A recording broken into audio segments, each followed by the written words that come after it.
Salut les amis. Un jour de plus, une avalanche de nouvelles. Des impasses diplomatiques tendues au conflit en cours en Ukraine, le monde est rarement en manque de drame. Et n'oublions pas les escarmouches politiques et les débats de société qui se déroulent ici même en France. De quoi vous faire tourner la tête, n'est-ce pas? Mais n'ayez crainte, on est là pour décrypter tout ça. Façon quotidien. Tout d'abord, nous allons nous pencher sur la relation souvent tumultueuse entre la France et l'Algérie. Ensuite, nous ferons le point sur la situation en Ukraine et verrons si ces négociations de cessez-le-feu aboutissent à quelque chose. Et puisque tout le monde est critique de nos jours, nous aborderons la couverture médiatique de tout cela. Sommes-nous des bellicistes ou faisons-nous simplement notre travail? De plus, nous avons la saga du Nutri-Score, des affiches politiques qui font polémique et un incident inquiétant à Cannes qui soulève de sérieuses questions. Accrochez-vous mes amis, ça va secouer. La relation entre la France et l'Algérie est complexe, c'est le moins qu'on puisse dire. Hantées par les fantômes du colonialisme, les deux nations marchent sur des œufs depuis des décennies. Emmanuel Macron, qui n'a jamais reculé devant un défi, est entré en fonction en visant la réconciliation. Il a même qualifié la colonisation de l'Algérie par la France de crime contre l'humanité. Un geste audacieux, n'est-ce pas? Mais telle une amante méprisée, l'Algérie n'a pas oublié le passé. Les tensions ont éclaté en 2021, après que Macron a fait des remarques critiques sur le gouvernement algérien. Les choses sont allées de mal en pis en 2024, lorsque Macron, dans un geste qui ne manquera pas de faire grincer des dents, a reconnu la souveraineté marocaine sur le Sahara occidental. L'Algérie était furieuse, y voyant une trahison. La relation reste tendue, un rappel brutal que penser les blessures de l'histoire demande plus que des mots. Il faut du temps, de la compréhension et une volonté de confronter les vérités inconfortables du passé. Y a-t-il une lumière au bout du tunnel en Ukraine? Une lueur d'espoir peut-être? Un accord de cessez-le-feu de 30 jours a été conclu entre l'Ukraine et les États-Unis en Arabie Saoudite. C'est la bonne nouvelle. La mauvaise nouvelle? La Russie n'a pas encore signé. Ils exigent que les forces ukrainiennes déposent les armes en premier. Pas vraiment une recette pour la paix, n'est-ce pas? Pendant ce temps, la communauté internationale met la pression sur la Russie. Le Premier ministre britannique Keir Starmer a organisé un sommet virtuel avec les dirigeants mondiaux, dont notre propre Emmanuel Macron. Le message était clair, maintenir la pression sur la Russie pour qu'elle accepte le cessez-le-feu et cesse de jouer à des jeux. L'aide militaire continue d'affluer en Ukraine.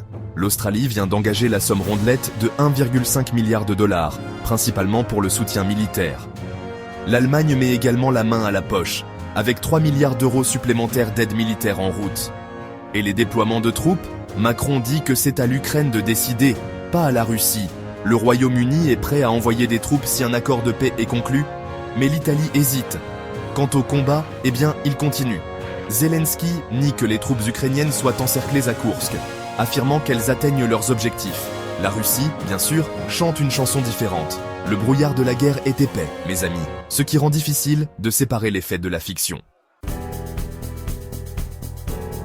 Soyons honnêtes, les nouvelles peuvent être déprimantes.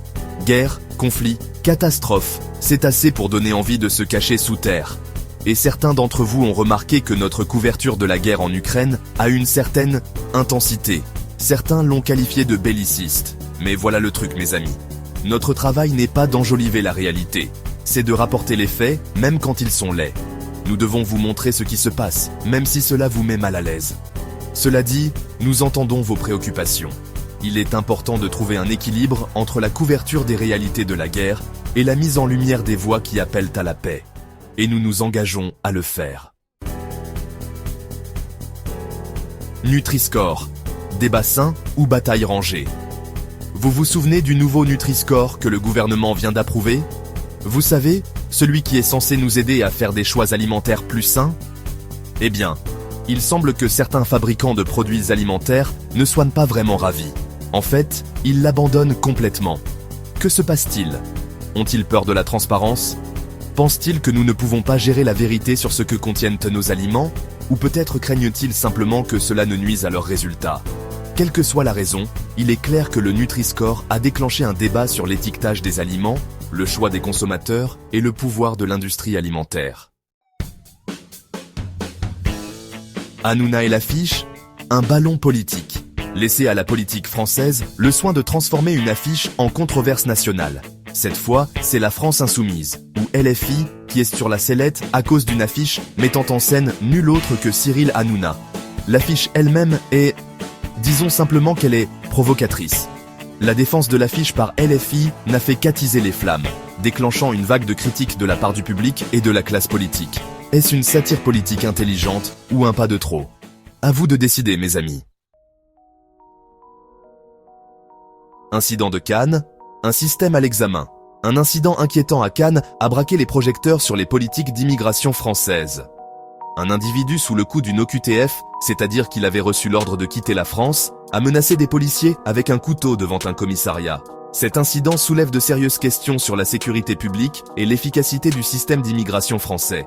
Comment une personne qui a reçu l'ordre de quitter le pays peut-elle encore être là? Et que peut-on faire pour éviter que de tels incidents ne se reproduisent à l'avenir? Restez informés dans un monde complexe. Voilà, mes amis. Un tourbillon d'actualité du jour, de la scène mondiale à notre propre jardin. C'est beaucoup à encaisser, nous le savons. Mais rester informé est plus important que jamais.